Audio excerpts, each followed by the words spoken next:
Vocación, pulso espiritual, voz interior. Por siglos, se ha pensado que cada ser humano está capacitado para una única cosa. De ahí que se haya inventado el término vocación, para caracterizar una especie de estar en el mundo, con lo que se logra ganar vida. Lo cierto es que solo unos cuantos descubren para qué están hechos. Por eso desde hace mucho tiempo se ha intentado suplir a dicho término con el de profesión, oficio, o incluso se es capaz de afirmar que toda persona con éxito material ha seguido su vocación. Precisamente, por tal tergiversación, se asocia el término a la felicidad o a la realización personal. Sin embargo, a pesar de que se intente por todos los medios salvar a la vocación, cada vez menos gente la toma en cuenta. Quizá por eso existen tantos individuos inoperantes en las sociedades contemporáneas. Hola, esta es la cuarta entrega. Mi nombre es Fermín Acosta y nos acompañan Gilberto, Rafael, Armando. El tema de hoy es acerca de la vocación. Como una breve introducción, voy a comentar de manera general un poco de historia. Desde mi punto de vista, la vocación nosotros la satisfacemos a través de la educación, la escuela, en el caso de la universidad, ¿no? Okay. Y en ese sentido, pues me gustaría comentar algo, ¿no? La Segunda Guerra Mundial tiene fechas de 1939 a 1945. Ajá.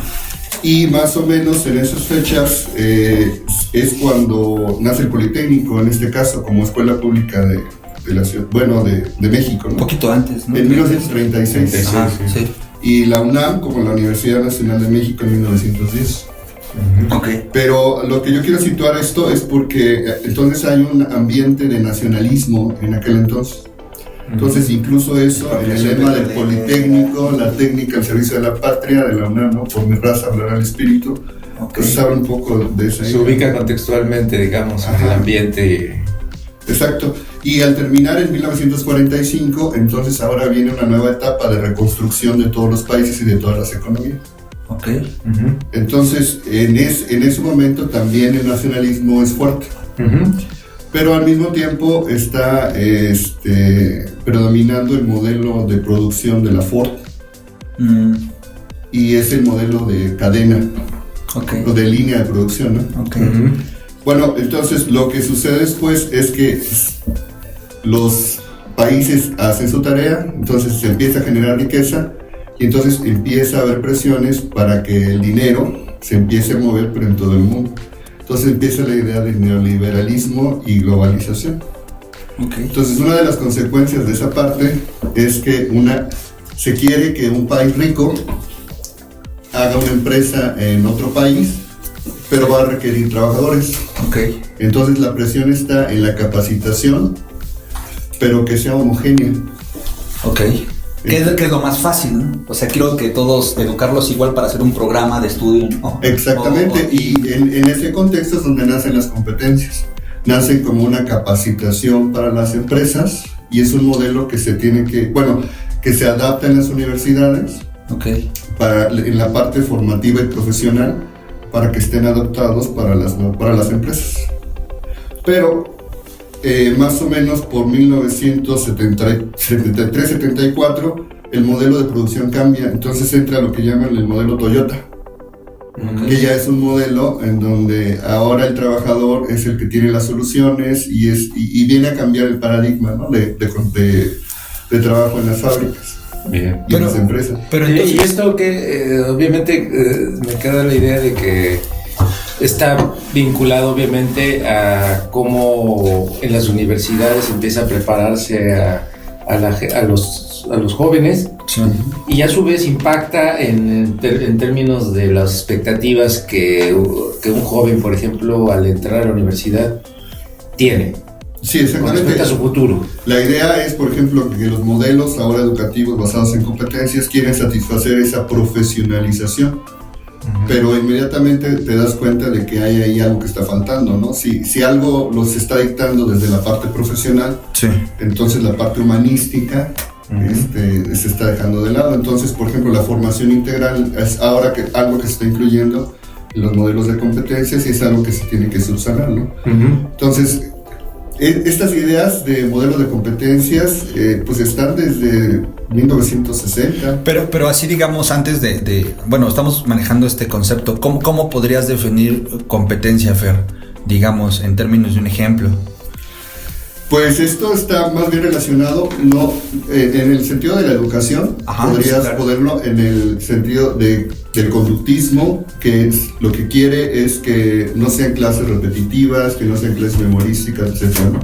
Las competencias entran cuando tú necesitas hacer algo y tener la habilidad para poder realizar cierto trabajo, ¿no? Independientemente de la labor, otros factores, digamos, de memoria y cosas de ese estilo, ¿no? Okay. Entonces, ese tipo de capacitación es la que se enfoca el modelo de competencia, ¿no? Diríamos que es uno del principal enfoque con el que las universidades de los países, después de, bueno, ya estamos hablando de los 70s, 80s, van implementando. Que está enfocada en el saber hacer y que tiene su ideología con ¿cómo le llaman? La etapa del conocimiento. La era del conocimiento. Etcétera. Las sociedades del conocimiento. En donde ya los capitales se mueven, pero ahora un nuevo capital es el conocimiento como tal. Y ahora la pregunta sería, ¿y esto cómo impacta a la vocación? Bueno, lo que pasa es que lo que me interesa es esto, ¿no? Si te acercas a la universidad, que es donde uno realiza su vocación, decirlo a nivel universitario, que igual puede ser a nivel técnico. En términos ideales, ¿no? Te das cuenta que en principio el diseño no está hecho necesariamente para eso, está hecho para satisfacer pues la profesionalización en el sentido de las necesidades de las empresas, pero está esta parte humana que aunque también se quiere satisfacer, pues no se logra ni uno ni lo otro, porque el cambio que hay tecnológico ahorita es muy grande. Entonces, cuando un alumno entra y quiere que le enseñen cómo se puede profesionalizar para que sea empleado en una gran empresa como Cisco, Procter & Gamble, cosas de ese estilo, pues resulta que los cambios son muy grandes, son muy rápidos. Entonces, la universidad no llega realmente a cubrir esa parte. Entonces, aunque uno quiera profesionalizar, pues siempre va a haber ese desfase, ¿no? Y por otro lado, pues que también se está haciendo este trabajo de realmente formar a los alumnos en un sentido humano, ¿no? Y desarrollar capacidades, ¿no?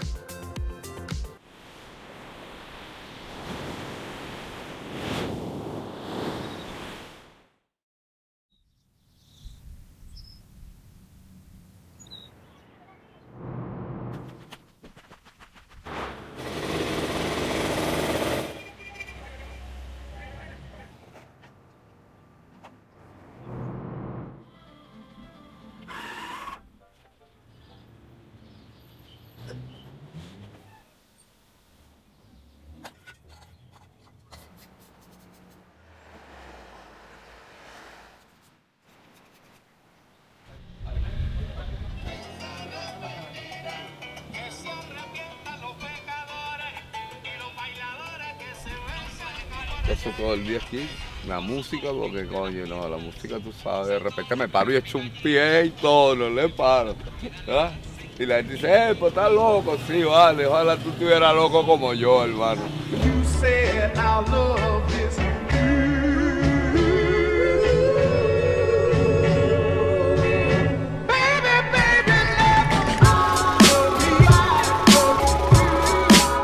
Return to the crate. Desde Santiago de Chile, Diles, the Mr. One Take, the Little Illest, de por amor, yo, respect the realest. Hago esto por motivos personales, convicciones ideales, santanas y los morales. Y tú no entiendes eso, puesto que tus planes se resumen en redes sociales y sexo con fanes. Mis influencias fácil, Butano Big Pun. La trascendencia, claro, conseguir el pan. Lo que intento desde Supremas y Clan es que mi verso para usted sea como acero al imán. No sé de listas, ni tops, ni rankings de revistas.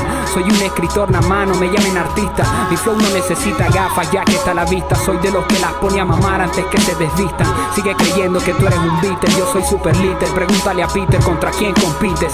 La construcción de mi discurso no flaquea, pues sus bases fueron diseñadas para dar pelea. Yeah, he rimado hasta en inglés, alemán y francés. Y mi primer tema con afro lo tengo en cassette. Veo a todos en contra como Neo en Matrix, pero tengo el tiempo a mi favor como Jimi Hendrix. Son sus artilugios contra mis artificios, o mi sacrificio contra tus desperdicios. No pierdan su tiempo criticando mi oficio, que mi amor por el hip hop no lo derrumban tus prejuicios. Le tengo más cariño al hip hop que a mi jeva. Pregúntale a Seba y verás como sus manos se elevan. Voces sin autotune, detesto el playback. El secreto en mis pulmones es el cigarrillo flavor. Jamás he puesto en duda que esto es lo que quiero hacer. Hasta que el cuerpo no me dé, nunca voy a retroceder, pues de aquí para adelante solo puedo crecer. En esta vaina y en la máxima extensión de mi ser. Quiero transmitirles mis conocimientos y que mis mensajes sigan vivos a través del tiempo. Yo pertenezco a los serios del movimiento, los que riman la historia, no los raperos del momento, niño. Sigo básico por amor a mi crew, para ser un clásico como Premier y Gurú. Así que deja ya la mala actitud, porque Little Su siempre será lo que nunca podrás ser tú. Ya, una pasión llamada hip hop me hace libre. Ama lo que haces, haz lo que amas, respeta, que se joda la fama.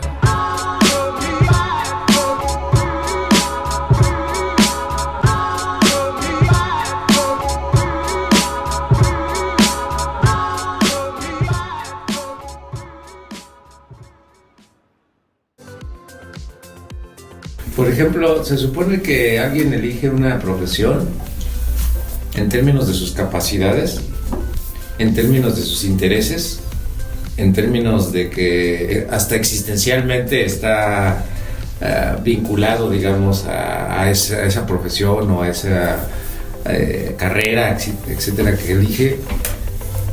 Y parecería que, así como lo estás planteando,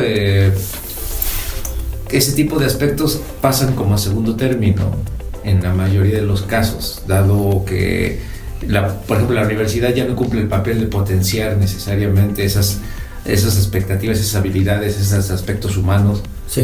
Y ahora más bien te está capacitando para poder realizar una actividad que produzca, que sea una actividad productiva. No, y aparte precisamente esta responsabilidad de la universidad de que te va a educar para la vida, yo creo que también tiene una perspectiva pues un poco atrasada.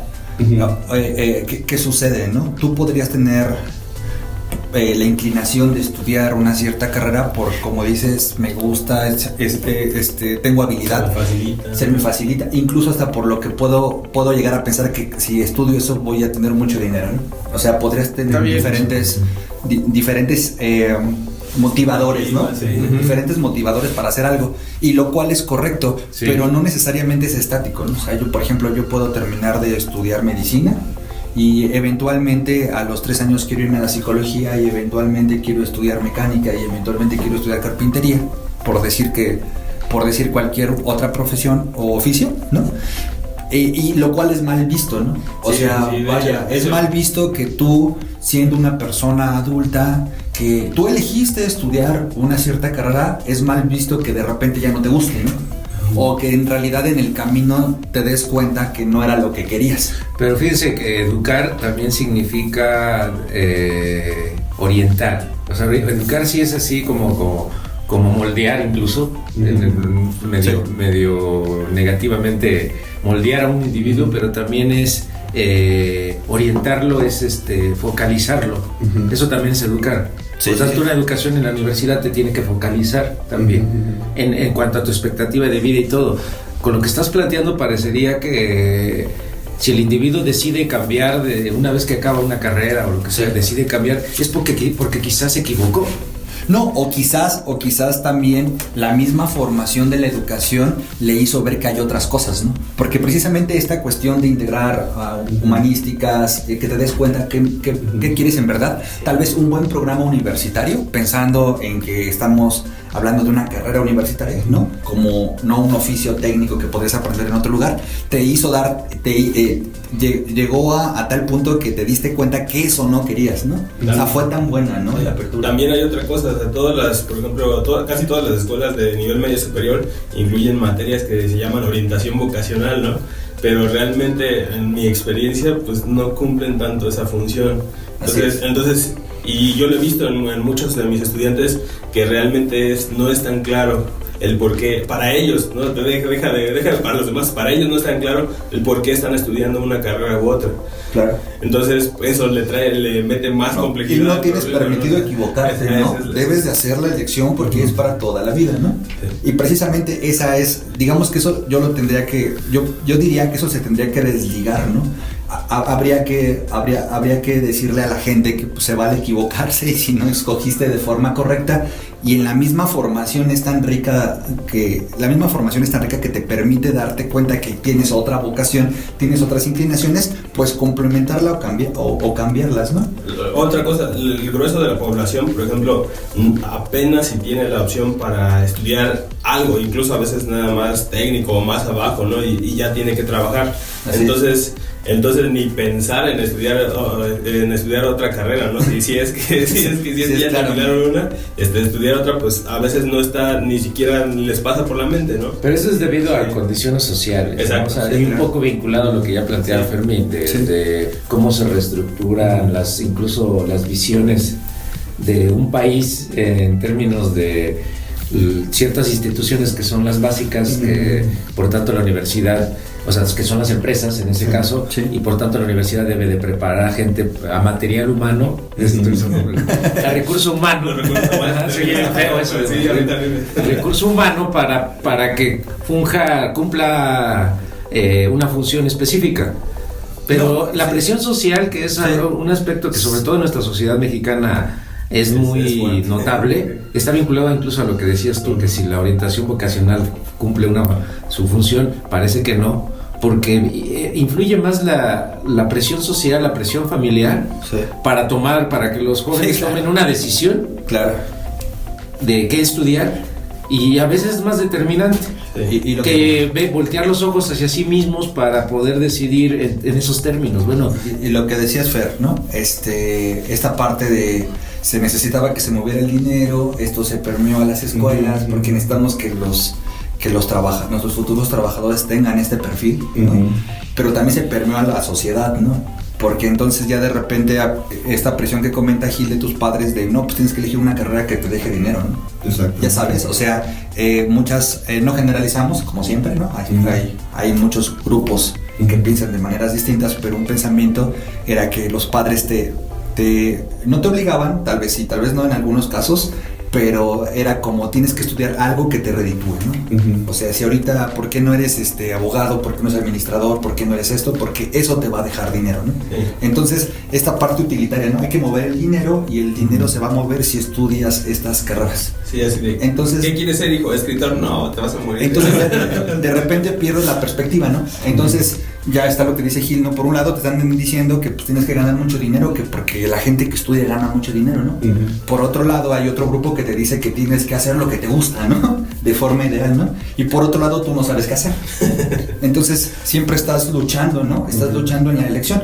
En mi caso, por ejemplo, yo les podría decir que yo estudié, la primera carrera que estudié fue la de mecatrónica y yo elegí de rebote, ¿no? O sea, realmente yo no sabía que era un mecatrónico, yo creo que hasta... Bueno, de hecho cuando entré no sabía que era un mecatrónico hasta que en el momento de elección, ¿no? Pero por ejemplo, en mi caso pasó lo de la presión social, yo quería ser matemático, ¿no?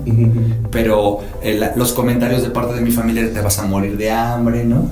¿Qué es eso, no? Dame un matemático con todo para llevar, ¿no? O sea, ¿qué es un matemático, no? Entonces, pues... con bicicleta. Exactamente. De trabajo. Entonces, mi hermano, por ejemplo, ya es mayor que yo y ya había estudiado ingeniería. Él estaba estudiando ingeniería industrial o ya había egresado, no recuerdo tanto las fechas. Y entonces se le da presión del no, pues mejor sé como tu hermano, ingeniería industrial, pues consigues trabajo más rápido. Entonces, de repente, hasta hay factores inclusive sociales, no tanto que los padres se quieren imponer, sino lo ven como una preocupación, ¿no? O sea, muchas veces se preocupan porque asegurar tu futuro en la mejor interpretación de la palabra, y dicen, no, hijo, pues estudia algo que te dé de comer, ¿no? Por ejemplo. Entonces, en mi caso, pues yo me incliné a estudiar mecatrónica porque sentí la presión social de que si iba a estudiar una carrera de ciencias, como en mi familia no se conocía, y los comentarios que me hicieron me dieron al clavo, ¿no? Entonces me sentí lo suficientemente presionado para decir, no quiero ser matemático, quiero ser mecatrónico. Y es una historia de todos los días en nuestra sociedad. Exagerando la interpretación, me acordé de lo que mencionabas del conductismo. ¿Por qué digo exagerada? Porque parecería que una estructura sociopolítica, etcétera, te plantea un estímulo y la sociedad reacciona de acuerdo a eso. Y el estímulo se necesita ser productivo, se necesita producir bienes, claro, ganar dinero, etcétera. Si no eres exitoso, ¿no? Y la sociedad, los individuos que conforman esa sociedad reaccionan para tomar una decisión acerca de un futuro, de una carrera que estudiar, reaccionan de acuerdo a ese estímulo. Bueno, entonces me encuentro aquí con el ingeniero Edgar Santana Reali. ¿Santi? ¿Es Reali o Riali? Reali, correcto.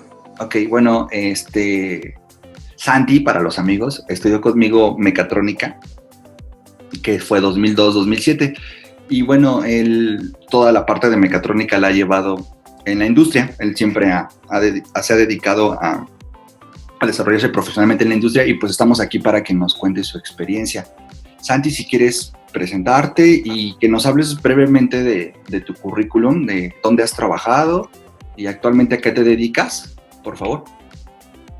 Sí, bueno, pues ya dijiste, soy Edgar Santana, ingeniero en mecatrónica, egresado de la UPITA, y pues bueno, no tengo tanta experiencia como podría sonar, pero bueno, actualmente desempeño un cargo de ingeniería en Honda R&D Americas, aquí en Estados Unidos, en el estado de Ohio. Okay. Y anteriormente estuve trabajando para Fiat Chrysler Automóviles, ahí estuve alrededor de 6 años. Y mi primer empleo, el que conseguí una vez saliendo de UPITA, fue en Mitsubishi Electric de México, en el cual estuve alrededor de 2 años. Estuve como ingeniero de producto. En FCA, Fiat Chrysler de México, ahí estuve también como ingeniero de producto. Primero fui ingeniero de empaquetamiento, después fui ingeniero de carrocerías, y finalmente pues ya llegué aquí a Estados Unidos. Actualmente estoy en el área de puertas y cajuelas de los vehículos de Acura y de Honda, en el desarrollo. Ok. ¿Y cómo fue tu experiencia, digamos, en orden cronológico?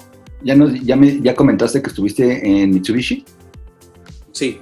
¿Y ahí ¿en qué te desempeñabas? ¿Cuáles eran tus funciones? Digo, ya nos dijiste que eras ingeniero de producto, pero ¿qué hacías, vaya? Bueno, mis funciones como tal era adaptar los vehículos, bueno, no vehículos, eran elevadores y escaleras eléctricas, ¿no? Sí. Entonces era adaptar lo que se tenía en el mercado japonés o en el mercado europeo, adaptarlo a las necesidades de México. Entonces muchas veces por materiales había que hacer cambio de materiales, había que hacer cosas básicas, ¿no? Era simplemente adaptar a dimensiones del pueblo mexicano, porque estaba encargado de una serie de elevadores que solo se vendía en México y Centroamérica. Entonces va enfocado hacia personas de cierta estatura. Entonces son de esas cosillas que se aprenden dentro de la industria, ¿no? Conocer los tipos de estaturas que se manejan dependiendo de la zona en donde se vaya a trabajar. Entonces, en realidad yo lo que hacía era adaptaciones de lo ya existente, para que funcionaran dentro del mercado mexicano.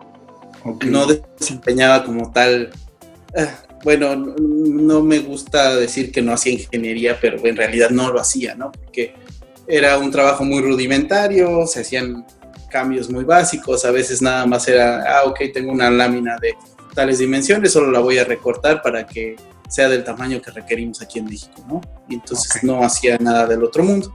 Ok, ahí estuviste 2 años.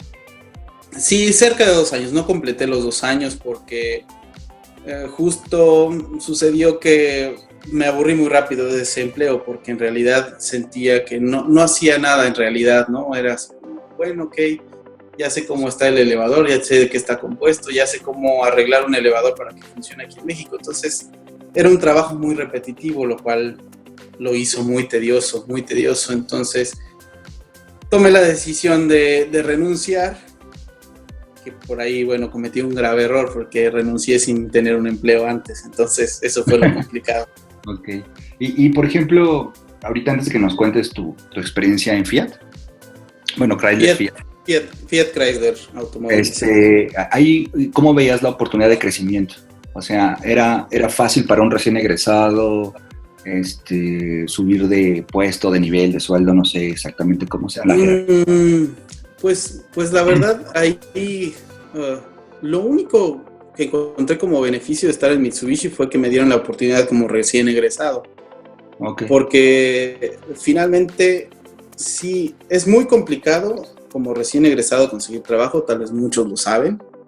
Es muy complicado, aunque muchas veces suele ser complicado porque tienes mayores expectativas a lo que hay en la realidad. Pero a pesar de haber bajado mis expectativas hablando de sueldo, por lo menos sí quería entrar dentro de una empresa importante. Entonces, en ese sentido, para eso sí sentí que fue bueno entrar a Mitsubishi, porque me dio currículum.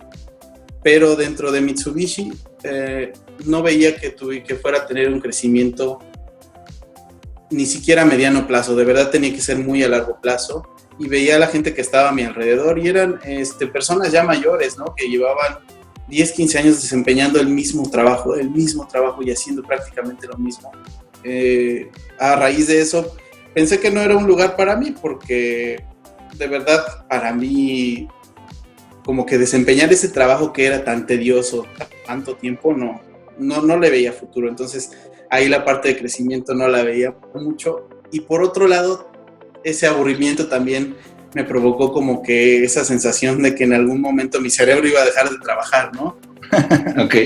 Y yo quería como mantenerlo funcionando. Incluso muchas veces lo que hacía es que, bueno, estamos muy dados ya hoy en día a hacer cualquier cálculo sencillo, hablando de multiplicaciones, divisiones, lo que tú quieras.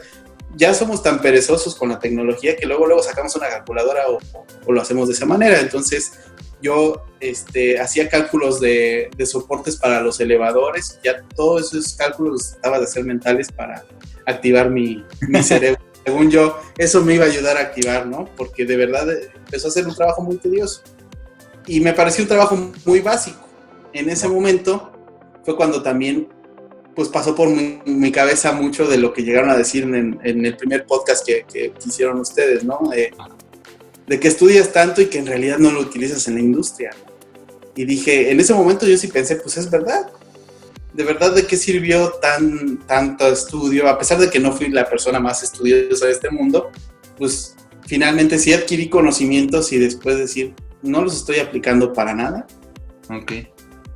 Y por ejemplo, hay, digamos, algunas habilidades que hayas desarrollado durante tus estudios profesionales en UPITA, en el Poli, que hayas aplicado ahí de manera indirecta. O sea, no sé, por ejemplo, muchos profesores tenemos el discurso hacia los estudiantes que no necesariamente pues, vas a hacer integrales, no necesariamente vas a hacer derivadas, no necesariamente vas a aplicar pues, metodologías preestablecidas de diseño, pero muchos decimos, bueno, pero el entrenamiento que estás teniendo aquí en cuestiones de responsabilidad, de buscar otras fuentes, de utilizar lo que está a tu mano para resolver el problema, ¿eso es cierto? O sea, ¿o simplemente es como un mito también? O esta cosa de que las mates te enseñan a pensar, ¿no? Porque pues a veces los profesores que nos dedicamos a dar mate decimos, ok, no vas a hacer cálculos tan técnicos, pero eso te va a ayudar a pensar para resolver problemas. ¿Eso en qué medida para ti fue cierto, si es que lo fue? Pues bueno, mira, hablando de mi primera experiencia laboral, sí. Ahí sí te puedo decir que fue totalmente cierto. O sea, no cierto, sino que ahí definitivamente fue una gran decepción porque para mí yo no estaba aplicando nada, absolutamente nada de lo que me habían dicho en la escuela, ni mucho menos sentía yo que lo aprendido en la escuela me ayudaba a pensar mejor y a resolver problemas. En realidad no tenía problemas como tal dentro de lo establecido ahí en Mitsubishi. ¿Por qué? Porque bueno, todo ya estaba estandarizado, todo ya tenía su regla, todo ya tenía sus cálculos, entonces era solo como podemos poner un ejemplo, como una fórmula, sustituir los valores y tienes tu resultado. Así de sencillo. Ni siquiera tenía que buscar una variable. Todas las variables ya tienen nombre y apellido, entonces era solo colocarlas dentro de la fórmula y tienes tu resultado. Entonces, en ese momento, ¿crees tú que una persona con una buena prepa, ¿no? O unos estudios técnicos hubiera podido desempeñar ese papel? No lo creo, tengo la certeza de que lo hubiera podido desempeñar. ¿En ese momento llegaste a pensar que la mecatrónica no hubiera sido la mejor opción para estudiar?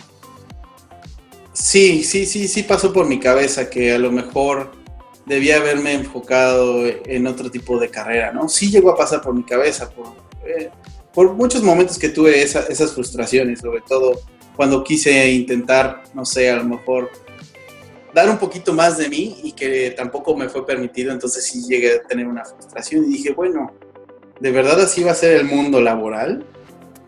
¿Así va a ser siempre?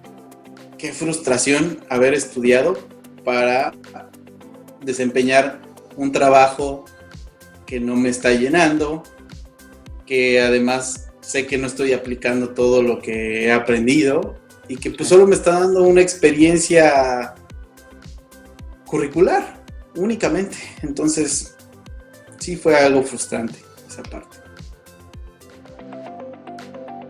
Y precisamente en la universidad me di cuenta que con mis compañeros que había gente muy brillante que hacían otras cosas y descubres, ¿no? Mediante esta interacción, ¿no? con otras personas que puedes hacer más de una cosa y no pasa nada, ¿no? Entonces ahí nace precisamente lo que estaba comentando yo hace unos momentos, bueno, hace ratito, que se vale hacer varias cosas, no tienes que elegir una sola actividad, una sola línea, y se vale equivocarse, ¿no? Que es algo que tenemos miedo, ¿no? Uh-huh. De cierta manera, el decir voy a estudiar, quiero hacer el mejor comentario, quiero hacer la mejor participación, quiero hacer los mejores robots, no sé, algo, ¿no? Siempre estamos como en esa presión, esa autopresión que nos ponemos en decir no me puedo equivocar. Pero precisamente en la elección te das cuenta que puedes equivocarte, ¿no? La vocación tal vez te llega a los 35 años, 40 años, ¿no? Hay muchos casos de éxito de gente que deja su trabajo de oficina y a los 35 años funda empresas, ¿no? Uh-huh. Porque en ese momento ya está lo suficientemente convencido de qué es lo que quiere y en realidad hacia dónde va. Y ese convencimiento puede ser por muchas formas, hasta por necesidad económica, ¿no? O sea, no tiene que ser algo divino y algo ideal de que yo siempre quise ser médico y ahora voy a estudiar medicina. No, puede ser incluso que quieres poner una empresa por necesidad económica, ¿no? Y sería lo que yo tendría que agregar en ese punto, ¿no? Pues yo veo que los muchachos están cambiando. Yo no sé si eso era desde antes, pero yo, por ejemplo, ahorita lo que veo es que incluso ya quieren estudiar 2 carreras, ya quieren tener la experiencia de la ingeniería, pero también están yendo, por ejemplo, a estudiar filosofía, están haciendo otras cosas, ¿no? Y se vale, ¿no? Y se vale, o sea, en los estudios de ingeniería hay gente que está haciendo música, hay gente que está haciendo otras cosas. Claro. Y efectivamente se vale, y no nada más eso, sino que se dan cuenta que pueden enriquecerse a través de todo esto. Y hace rato que estaba con Gil platicábamos de que somos un ente, somos personas, somos un ente dinámico, ¿no? Uh-huh.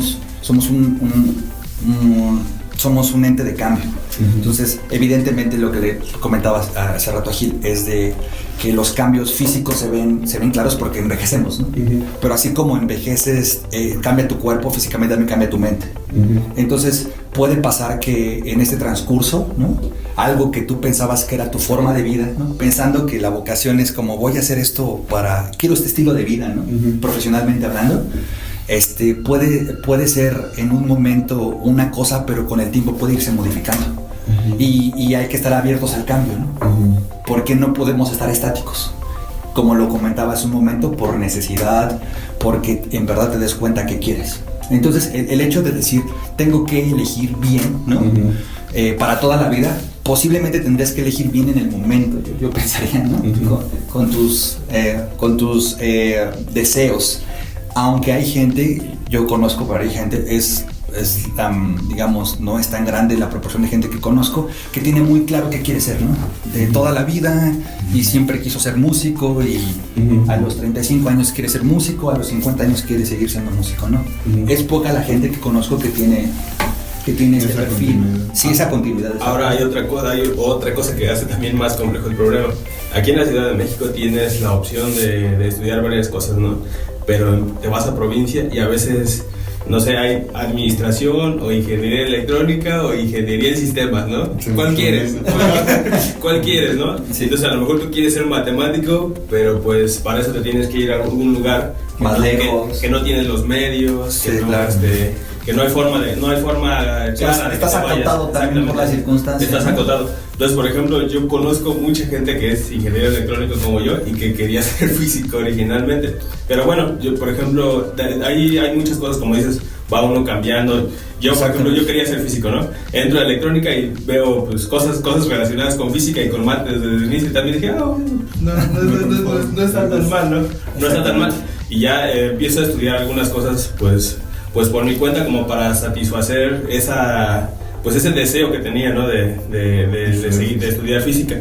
Pero bueno, a lo que voy, en mi caso en particular, lo que yo me di cuenta es que me gustaba mucho explicarle a mis compañeros. Entonces yo de hecho, más que ser físico o alguna carrera, más que empezar en una carrera, yo quería enseñar algo, ¿no? Ya. Quería enseñar algo. Y entonces yo decía, bueno, se desnudaba ahí. Me puse de exhibición. Yo me gustaba explicar, ¿no? Y me di cuenta que me gustaba explicar, pero hay algo chistoso, o sea, decía yo, ¿y qué voy a estudiar? O sea, sí quiero enseñar algo, pero ¿qué voy a estudiar? Por ser maestro normalista, por ejemplo, tal vez no tuve las mejores experiencias con los profesores de niveles más básicos, entonces no se me antojaba ser normalista, ¿no? Claro. Entonces yo decía, quiero estudiar algo y sí retribuir hacia abajo, ¿no? Hacia la escuela, por ejemplo, las escuelas donde yo me formé, que al final no se pudo, pero bueno, esa era mi intención. Entonces yo dije, no, sí quiero estudiar y me voy a preparar lo mejor que quiera para dar clases, pero luego llega otra cosa, ¿no? Llego y doy clases con mi mejor intención, sí. Y sorpresa, que muchos de los chavos no me entendían, ¿no? No me seguían porque no sé si había perdido el piso, no sé exactamente qué sucedió cuando empecé a dar clases, sí. Pero tal vez yo iba demasiado rápido. Yo tengo una teoría sobre eso. Demasiado entusiasmo. Tienes una teoría. Sí, tengo una teoría sobre eso. Sí, con demasiado entusiasmo, no estoy seguro, pero sí me encontré con que me tenía que formar para poder dar clases bien, ¿no? Aunque era como, digamos, mi vocación, era lo que yo quería hacer. Sí. Pues sí me hacía falta, no me hacían falta medios, no estaba como completo, ¿no? Claro. Y bueno, y siento que es algo que he ido tratando de mejorar y me imagino que es algo que puede hacer cualquiera que quiera hacer algo, ¿no? Por ejemplo, si quieres ser ingeniero y por alguna razón termina siendo matemático, sí. Que sería el caso opuesto, sí. Pues puedes estudiar ingeniería y puedes hacer cosas de ingeniería sin también aventarte a la exposición o estudiar gastronomía. O sea, sí, o sea, pues, hay no tienes que estar estancado. Así ¿no? Es, sí, o sea. No, y al final, pues, digamos, pues yo no ejerzo ingeniería mecatrónica, ¿no? Yo soy educador, ¿no? Pero sí la ejerces en un cierto sentido. No ejercerla sería estar en un contexto fuera de ella. Bueno, sí, o sea, digamos, no estoy en la industria, ¿no? Por ejemplo. Pero es que también habría que precisar, porque si aceptamos un poco la idea que planteaba Fermín, no porque fuera o esté casado él con esa idea, sino que ejercerla sería como te prepararon para la industria, entonces sí ejerces porque estás en la industria. Ok, sí entiendo el punto. Pero desde mi punto de vista no necesariamente se puede afirmar eso, o sea, porque estás vinculado al contexto de tu área. Sí. Entonces, por tanto, sí estás ejerciendo. Aunque estás haciendo una actividad vinculada a lo que decía. No, tienes razón. A lo que decía Armando de estás enseñando mecatrónica de una u otra manera. Sí, tienes razón. Entonces, sí estás ejerciendo. Sí, tienes razón. Era, no estoy ejerciendo en la industria. De hecho, eso que dijiste da un contexto claro. O sea, por ejemplo, yo me encuentro con mis compañeros, ¿no? Así de la carrera de electrónica.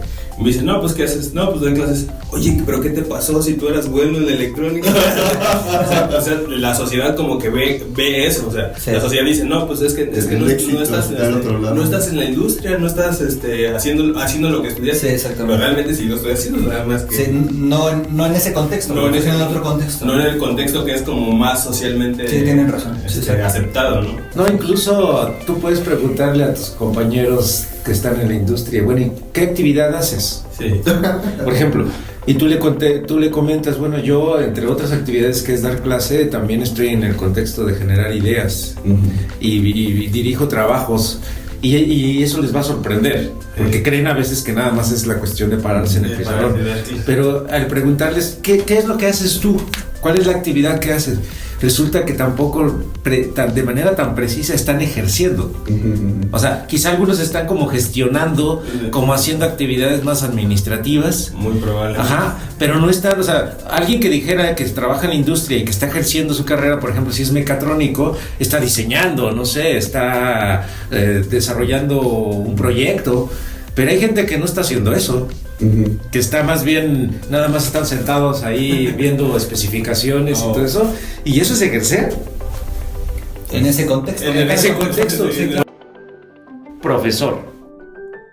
Dícese del individuo que intenta enseñar un conocimiento que a veces no domina a un grupo de individuos a los que no les interesa. El profesor puede ser un tipo raro o común, si por ejemplo lo caracterizamos en términos del tipo de conocimiento que enseña. Los más comunes generalmente resultan ser los que imparten conocimientos de áreas económico-administrativas. Los más raros, los que imparten ciencias, y muchos de estos pueden ser unos personajes. Aunque hay una clase de rareza asociada a los profesores de artes o humanidades, estos últimos pueden ser humildes y raros, o soberbios e insoportables, aunque algunos de ciencias también suelen serlo. Cabe señalar que al ser profesor en un área determinada, sí se cumple muchas veces la distinción en términos del IQ. Los profesores de ingeniería generalmente tienen más IQ que uno de administración, aunque los egos puedan estar al mismo nivel. Finalmente, el problema con muchos profesores es que cuando se convirtieron en tal, solo fue porque los evaluaron por su respaldo académico, dejando de lado sus rasgos de personalidad, porque para ser un profesor no basta con un título o grado, hace falta algo más. De ahí que haya tanto mal alumno. Ya, y por esos motivos decides renunciar y pasas a Chrysler, Fiat, ¿no? Sí, decidí renunciar y pues de ahí en mi mente todavía recién salida de la escuela, podría decirse, pues yo decía, bueno, ya ahorita ya tengo experiencia, entonces ahorita nada más es cuestión de abrir el internet, buscar el primer trabajo que me encuentre y me van a contratar, ¿no? Porque ya tengo la experiencia que me pedían antes, tengo un buen currículum porque estoy hablando de Mitsubishi, no estoy hablando de cualquier empresa, entonces de enseguida voy a conseguir trabajo y pues no fue así, ¿no? Fue estar intentando y pues hay una situación ahí algo complicada porque de alguna manera existe este mito que el haber estudiado en el Politécnico te causa problemas para conseguir trabajo posteriormente. Okay. Yo puedo decir que sí lo viví en un momento, porque sí nos tienen catalogados de cierta manera, ¿no? Como que somos, nosotros los politécnicos somos los que vamos a trabajar, vamos a hacer todo lo que nos digan, pero nunca vamos a salir de nuestra cajita. De verdad así nos tienen catalogados. Entonces muchas veces compañías grandes lo que buscan hoy en día son, tienen ellos sus programas de liderazgo, ¿no? Entonces buscan personas encaminadas al liderazgo, no tanto a la parte técnica. Entonces nos descartan un poquito y eso ocasionó que pues también me costara un poco de trabajo conseguir trabajo, vale la redundancia.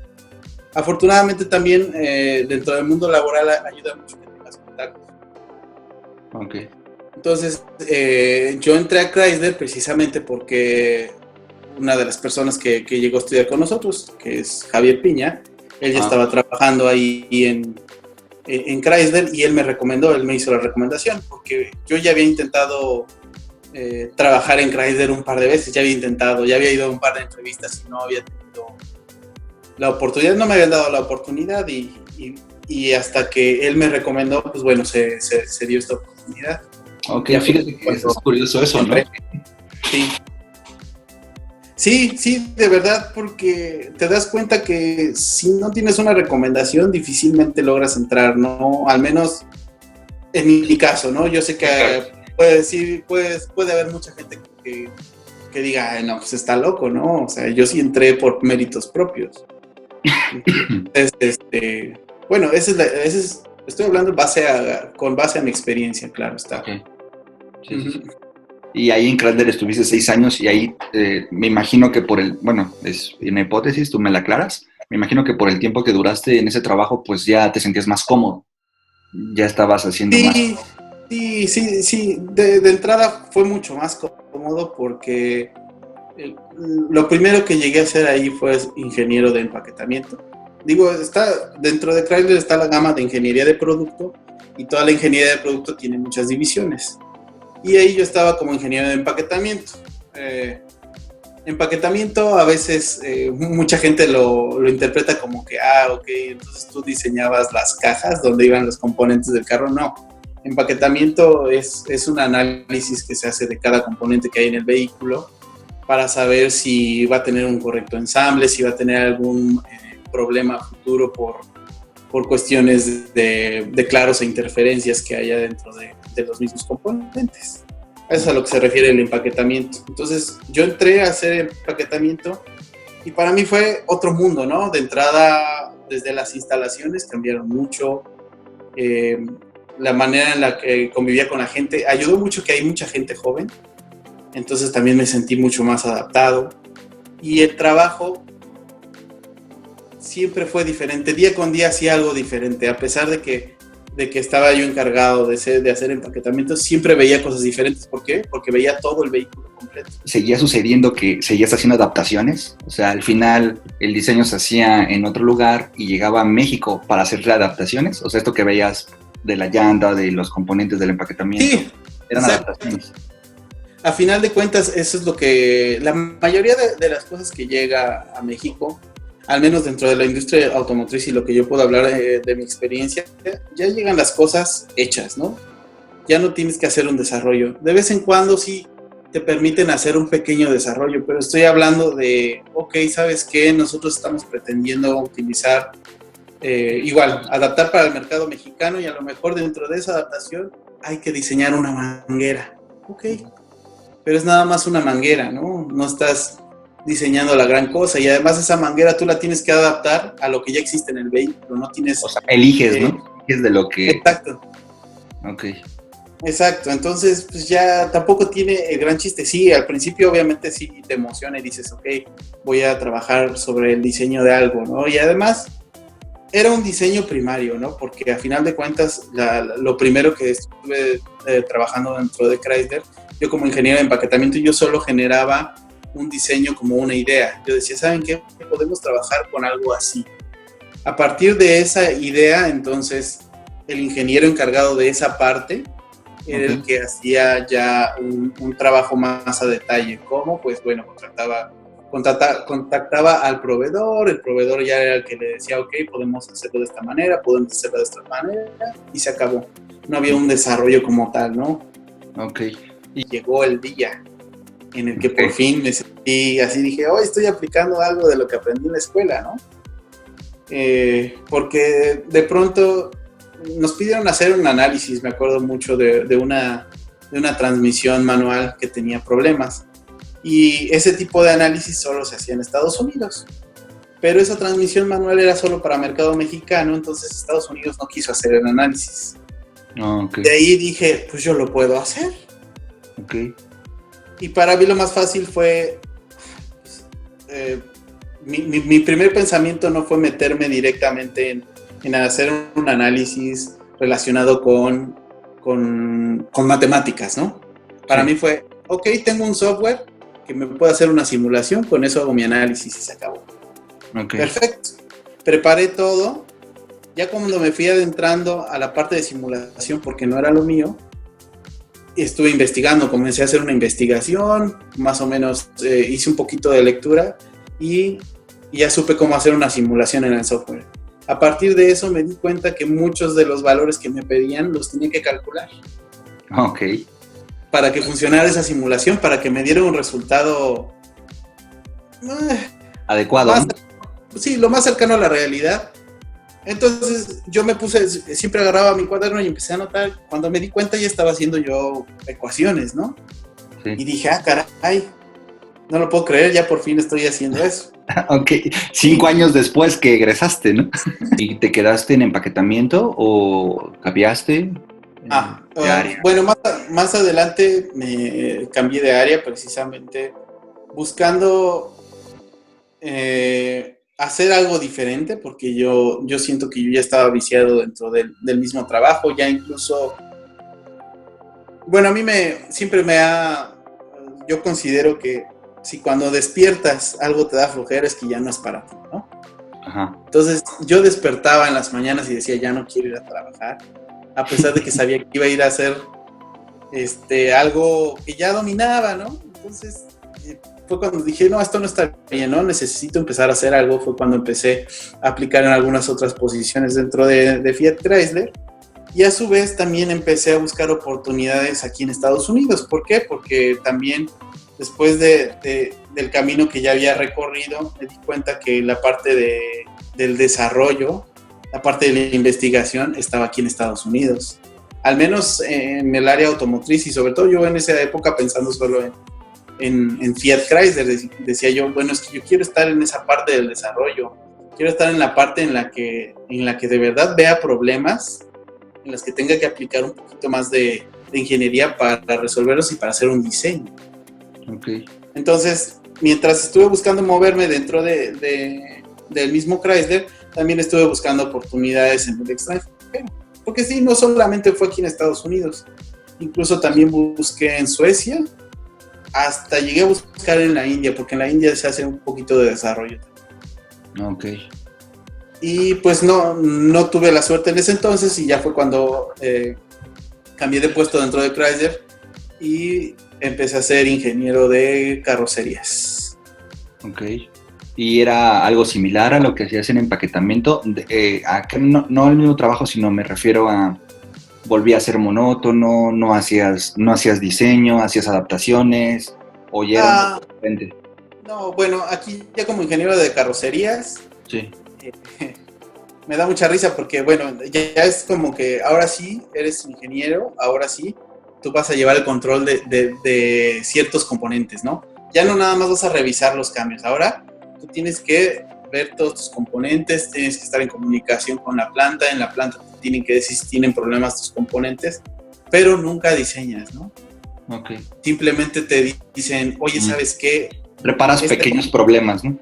Exacto, surgen pequeños problemas porque durante la etapa del diseño a lo mejor no se contempló, muchas veces es difícil contemplar todos los posibles problemas que puedes tener durante la etapa de diseño, entonces muchas veces hasta que no llega a una fase en la que están probando en planta se dan cuenta de muchas cosas, y de repente era, oye, ¿sabes qué? Esta tuerca autosoldable no funciona ahí porque está haciendo que el robot pegue, ¿no? En el vehículo, y eso está causando problemas. Entonces necesitamos cambiar el tamaño de esa tuerca. Okay. Yo hago el análisis. Cuando ya sabías que no tenías que hacer ningún análisis, era solo buscar dentro del catálogo, porque tienes un catálogo, buscar una tuerca menor y tan, ¿no?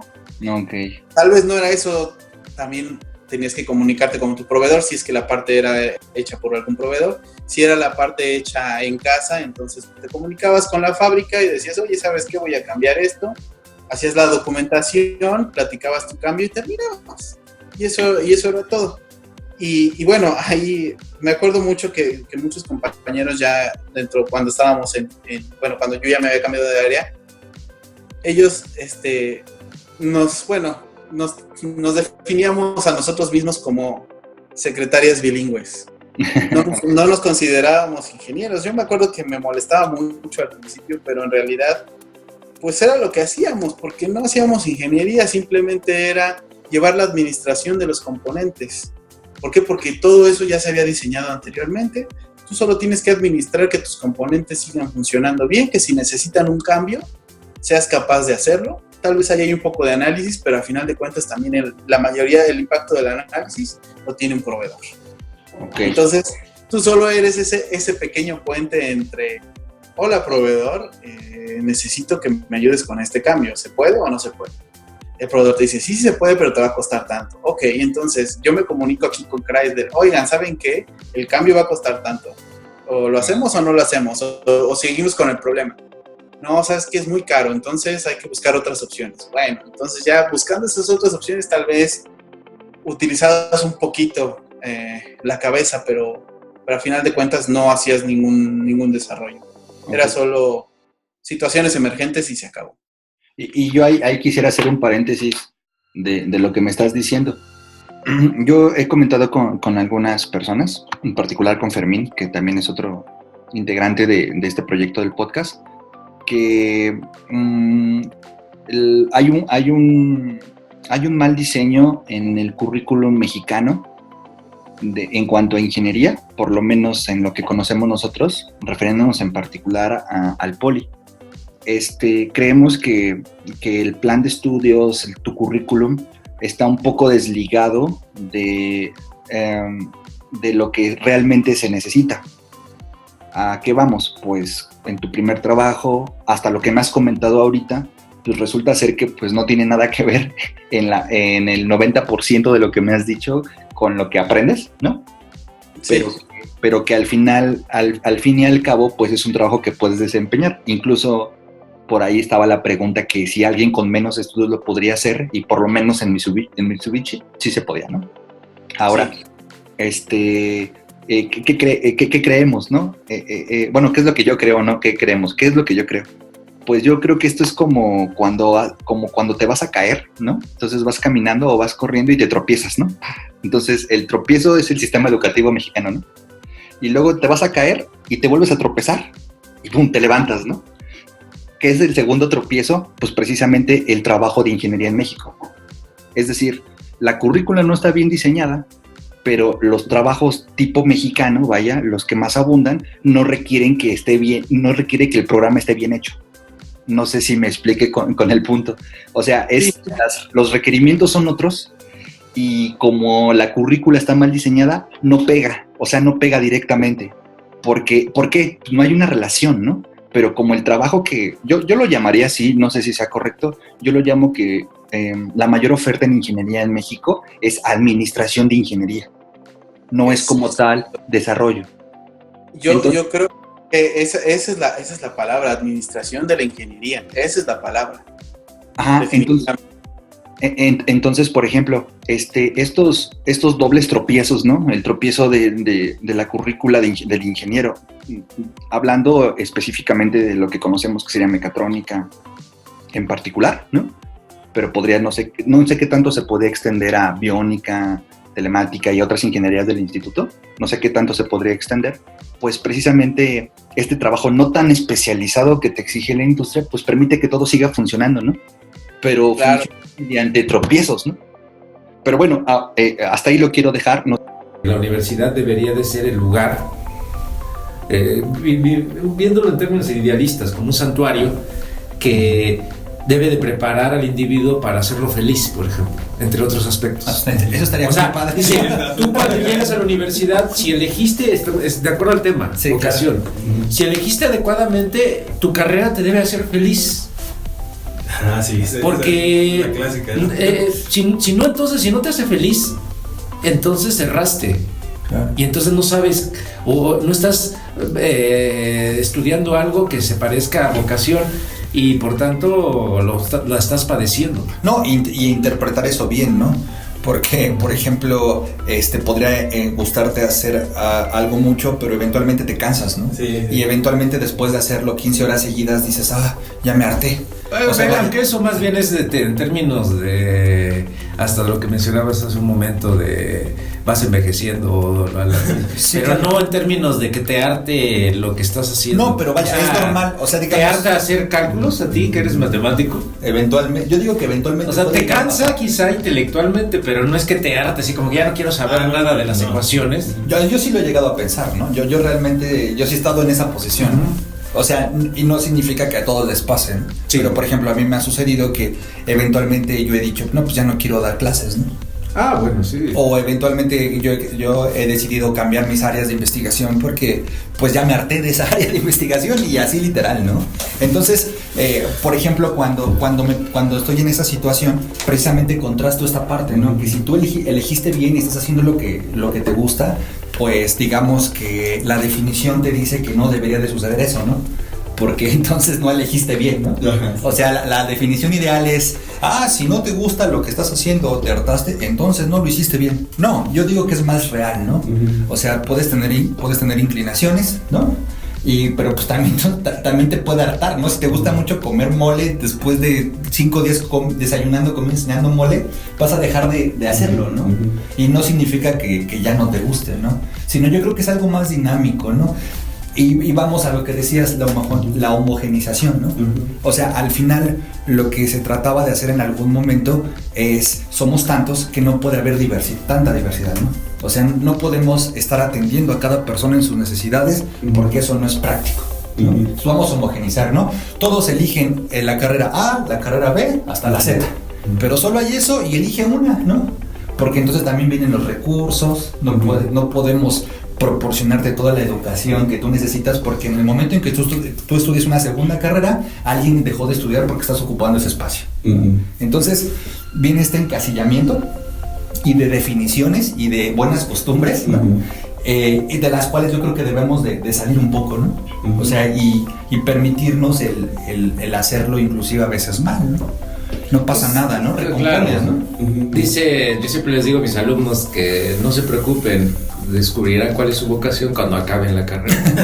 O sea, cuando acaben la carrera y empiecen a ejercer, claro, o te vas a otro lugar, o etcétera, o realmente confirmas, porque ahorita pueden estar sufriendo, pueden estar felices o no, pero ya cuando la vida misma les esté pidiendo, ahora sí, arrójate y a ver qué sigue, ahí descubrirás si realmente lo tuyo era ser ingeniero. O incluso estás tan ocupado que ni te pones a pensar que si te está gustando o no, ¿no?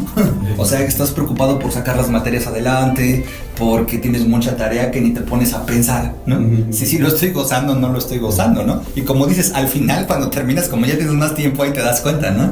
Y depende de qué andes haciendo, pues ahí te vas desenvolviendo, ¿no? Yo descubrí mi vocación cuando iba a la mitad de la carrera. La primera carrera que estudié fue física. Okay. Y yo iba a dejar esa carrera porque realmente la filosofía, la filosofía, las letras, y dije, no, esto es lo mío. ¿Pero por qué tú estudiaste física entonces? O sea, la acabé por cuestiones prácticas. No digo, perdón, pregúntame. Ahí sí, como si fuera muy fácil. O sea, ¿cómo decidiste? Pero ¿cómo decidiste física? O sea, ¿no sabías que la filosofía La física, es que siempre también planteo esta pregunta cuando platico con los alumnos, ¿no? O sea, dame una razón, nada más una, hay muchas, pero dame una razón del por qué quisiste estudiar esto. Sí. Yo, si quieres te pago, yo también lo hago, ¿no? O sea, te digo una razón. Sí. ¿Y por qué estudiar física? Y mi razón, la primera y la básica, yo no estaba pensando en términos monetarios, quizá en términos sí, hasta megalómanos de reconocimiento y todo lo demás, pero la principal razón es que descubrí, quizá como en tercer semestre de vocacional, que entendí un poco de física, y dije, ay, esto me va a ayudar a comprender, porque tenía dudas, no sé, quisiera comprender por qué viene un meteoro, no sé, y la física me va a dar esas respuestas. Parezca muy idealista, quizá. ¿Nunca estuviste en la lección física-filosofía? Todavía no conocía la filosofía, así como fue como una epifanía. La filosofía la conocí en quinto semestre de vocacional y ahí sí fue ya total. Pero a la hora de elegir no te hizo filosofía o física. De nuevo fue por cuestiones prácticas, ese es mi problema, ¿no? Y mi experiencia, sí. Porque pues, salí del poli, camino directo donde hay filosofía, no hay nada de eso, sí. Estaba complicado hasta que ya cuando iba en tercer semestre, un amigo que también tenía esos rollos investigó y sí podíamos entrar, y sí entré y empecé a estudiar las dos carreras. Claro. Pero bueno, la acabé mucho tiempo después de filosofía, pero concluí física y eso es lo que me dio trabajo incluso. Por ejemplo, ¿no? A eso, bueno, yo iba y por eso me gusta pensar en ese tema en términos de la introducción que hacía, ¿no? Todas las fuerzas que hay para que se construya una oferta educativa como está, y cómo uno se adapta a eso. A lo mejor es el camino que uno tenía que llevar, a lo mejor esa oferta, a lo mejor es el físico, es lo que se me presenta y lo que me resuelve mi problema de trabajo y de poder encontrar dinero, etcétera. Pero digamos que lo que yo veo en discusión y lo veo también en los chavos es que pues no puedes esperar que la universidad satisfaga esas demandas, ¿no? Pues tú tienes que estar más activo en cuanto a qué quieres, cómo lo quieres y dónde lo quieres. Yo veo que hay muchos intereses y para mí sería difícil pensar que una persona solo tiene un tipo de interés. Claro, sí, también. Es más diverso, ¿verdad? Sí, exactamente. Entonces, qué bueno. Sí, pero por ejemplo, ahí yo vería algo que comentan, ¿no? Que ahora podemos pensar en el humanismo, ¿no? O sea, si piensas que la persona es la que está centrada y la persona es la que se va a profesionalizar, que va a ejercer un empleo, también está la necesidad de satisfacerse en otras cosas, ¿no? Está esta parte de integración, en donde si hay otros intereses, pues hay que desarrollarlos. Si en algún momento te gustó física, pues estudia la física, y si tienes la oportunidad de terminarla, termínala. Claro. Y si tienes otros intereses, enriquece ese punto de vista. Sí, eso es importante, ¿no? ¿A dónde te va a llevar eso? Pues no sé. Tú decidirás. Eso tú lo decides, y las herramientas que tengas deberían de ayudarte para hacer cosas pues mejores, ¿no? No, y la moraleja es esa, ¿no? Atrévete, ¿no? O sea, no pasa nada, ¿no?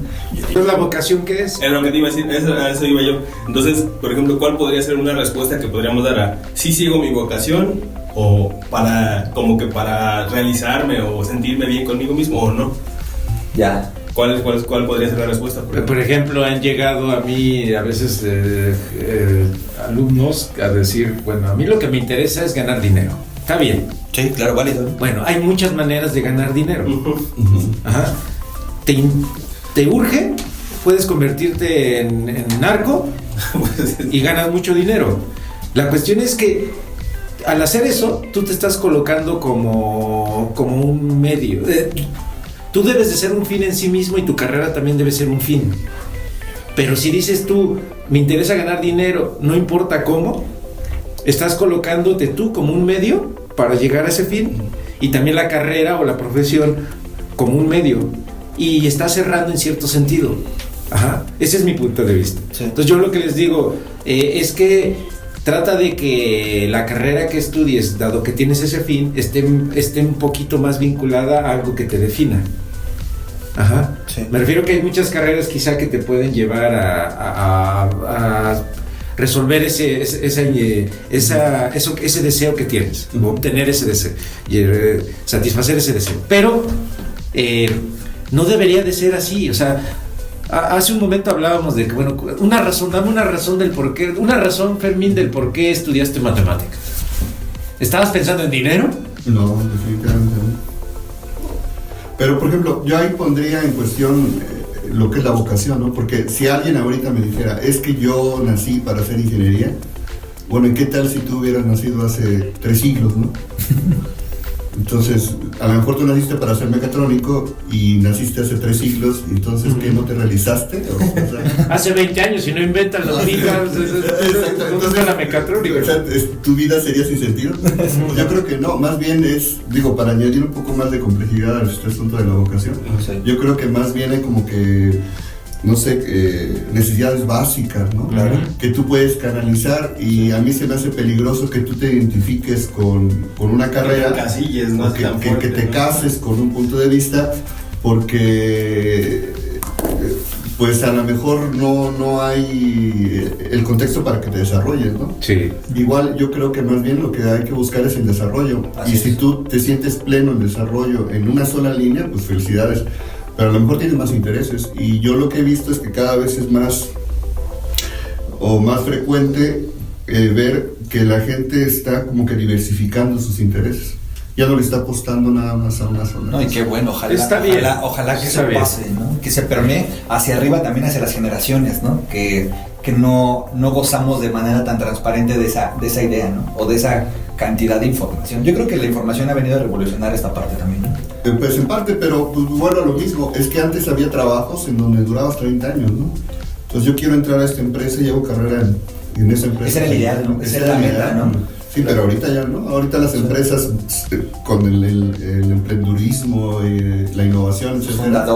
Fundadores, etcétera. Entonces hay empresas que te duran 5 años, 7 años y la que sigue, ¿no? Y va, ¿no? La que viene. Y la que sigues. Entonces, si tú te el casas, outsourcing, ¿no? Si tú te casas con una visión, puedes correr el riesgo de ser obsoleto en unos 5 o 6 años, ¿no? Entonces hay que renovarse, hay que reinventarse, hay que buscarse. Y por ejemplo, a mí el concepto ya de vocación me queda muy vago. Más bien es como que desarrollarte en lo que te gusta, en los intereses. Te encasilla, ¿no? Es que vamos a lo mismo. Te va a seleccionar, ¿no? O sea, tenemos estos carriles y vamos como cuando avientas canicas, ¿no? Pero lo curioso es esto, ¿no? O sea, si yo quiero desarrollarme, me aviento un carril. O sea, elijo una profesión. Tienes que empezar por algo. Algo. Y avanzando en esa línea, entonces te puedes ir el error, yo creo, como error tal cual, que es pensar que solo por ahí puedes ir.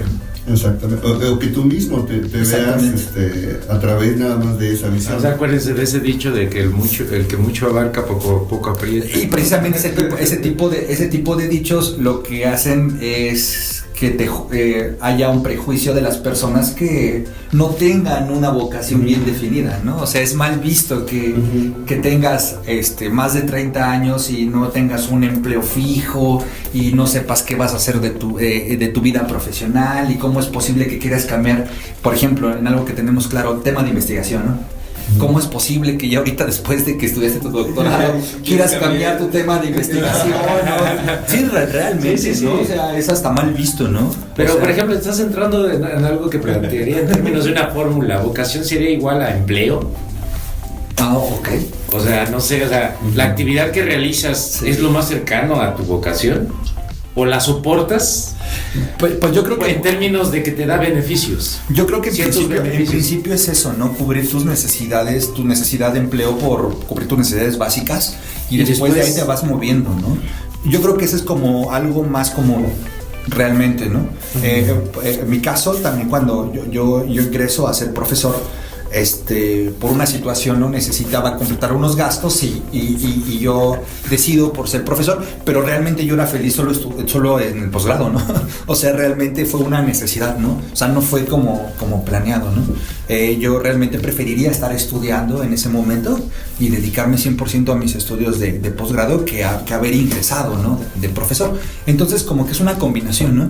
O sea, al final eliges ser profesor porque es lo que sabes hacer, ¿no? Entonces, esa vocación que inicialmente yo había identificado me llevó a un camino en donde me generó empleo, como dices tú, la física, ¿no? O sea, la física. Bueno, ahorita que hablas de eso me recuerdo de una frase de la ex esposa de mi papá, del doctorado, que decía, es astrónoma. Sí. Decía, la astronomía es lo que más me gusta hacer y me pagan por hacerlo. Okay. Esa es una condición ideal. Claro.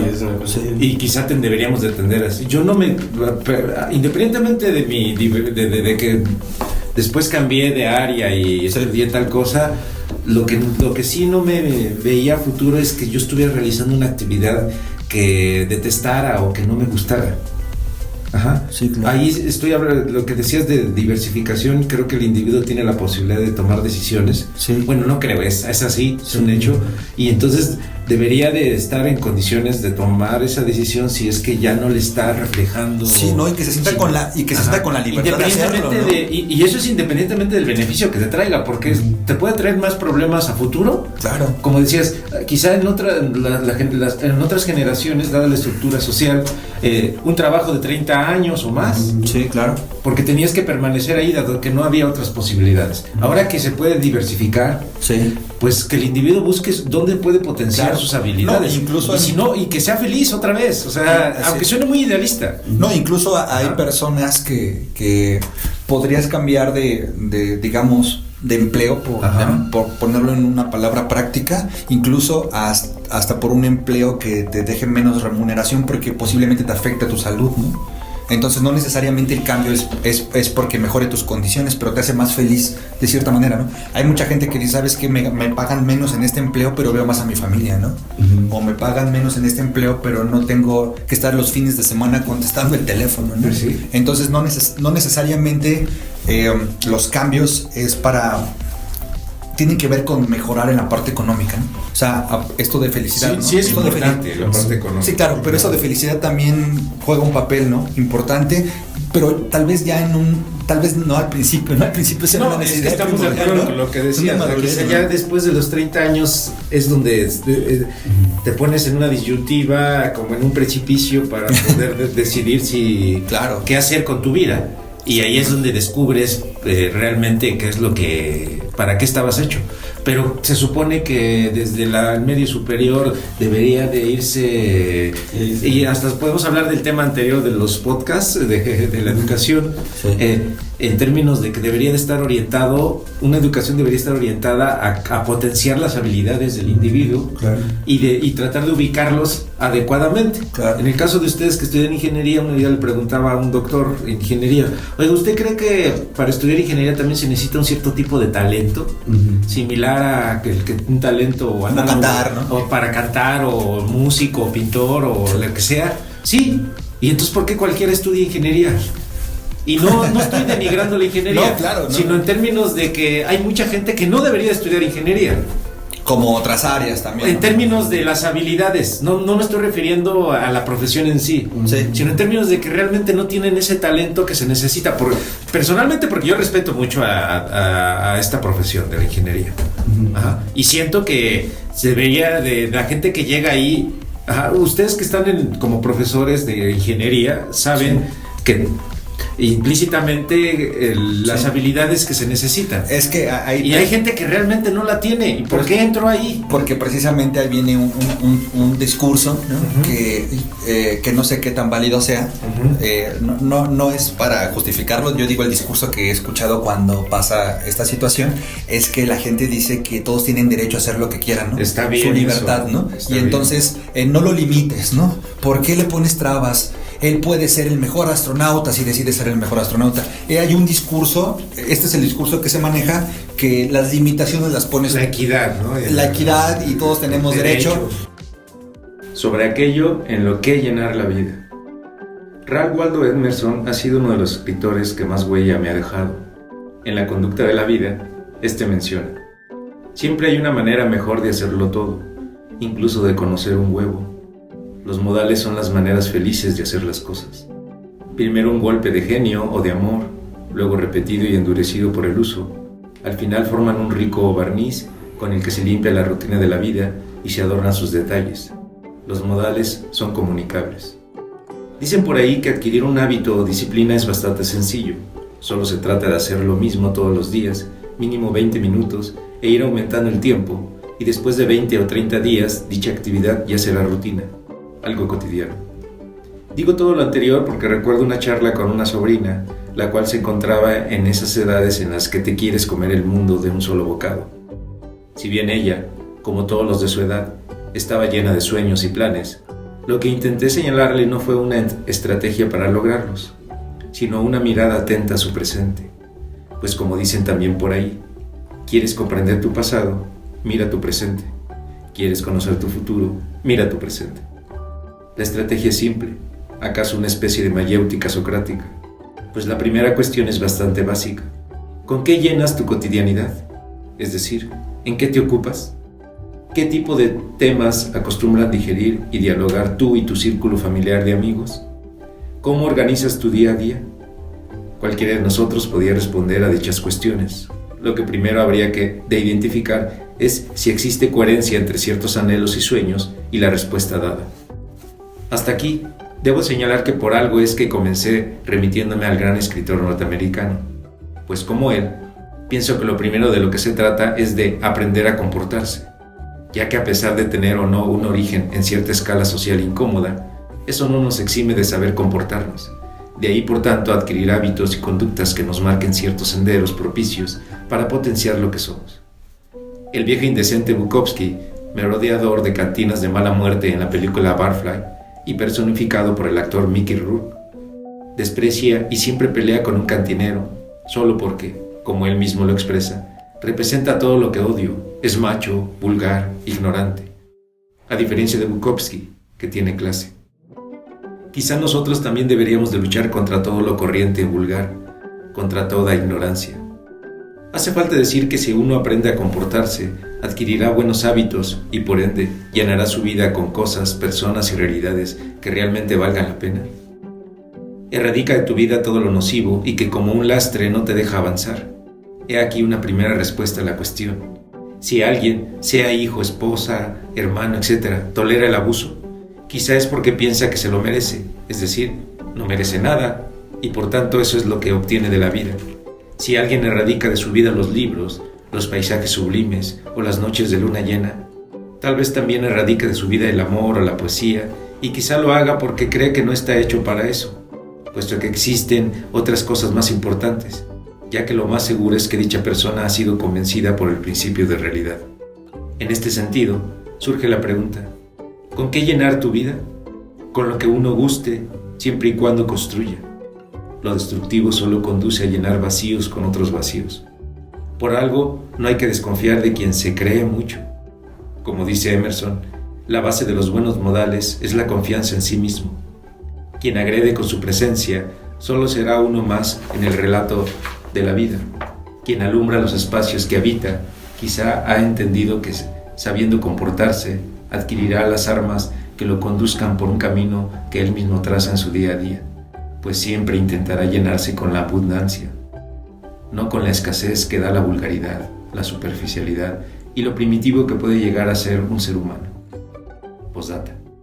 Debo decir que la charla con esa sobrina aún no ha terminado, como muchas otras que acaso he entablado con el espejo. O sea, digamos que hay como tres cosas, ¿no? Lo que te enseño, ¿no? Lo que deberías de saber y lo que te pide la ingeniería y lo que te pide el trabajo para el ingeniero mexicano, ¿no? Sí. Bueno, sí, exacto.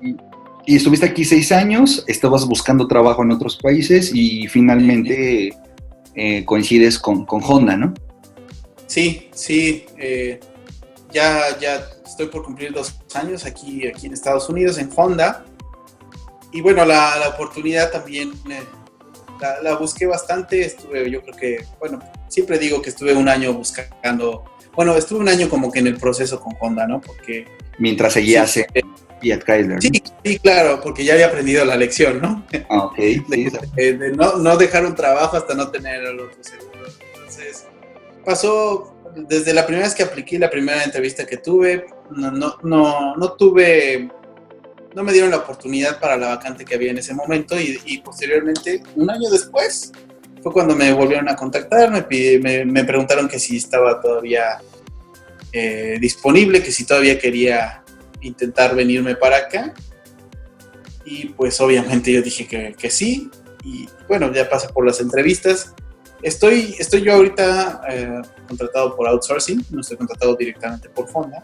Okay. Entonces primero tuve entrevistas con la compañía que me trajo aquí, que es Luminance, la cual hace un subcontrato con Honda y le damos el soporte de ingeniería.